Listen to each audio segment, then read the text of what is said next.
est passé discrètement au milieu de la nuit à l'Assemblée nationale. Les députés votent l'obligation de transparence fiscale pour les grandes entreprises quand, à 1h du matin, le gouvernement, par la voix de son secrétaire d'État au budget Christian Eckert, demande un nouveau vote. La suite de l'histoire avec Lila Bellili et Sébastien Rayou.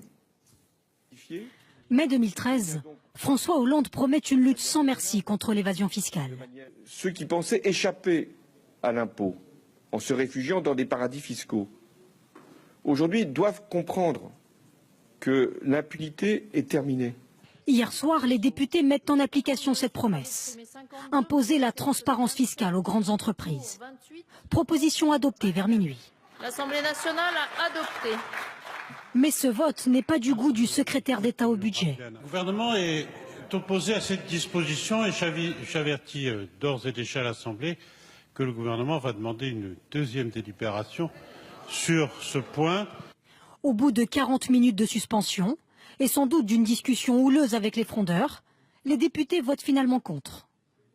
On a un gouvernement qui, sur cette question-là, alors que jusqu'à maintenant il avait été très en pointe, a décidé de ralentir, soumis à quelques pressions, à la demande du MEDEF, et quelque part c'est très regrettable. Soumis à quelques pressions, à la demande du MEDEF, et quelque part c'est très regrettable. Soumis à quelques pressions, à la demande du MEDEF, et quelque part c'est très regrettable. Avec cet amendement, les grandes entreprises auraient dû déclarer en ligne leurs activités et leurs impôts payés dans chaque pays.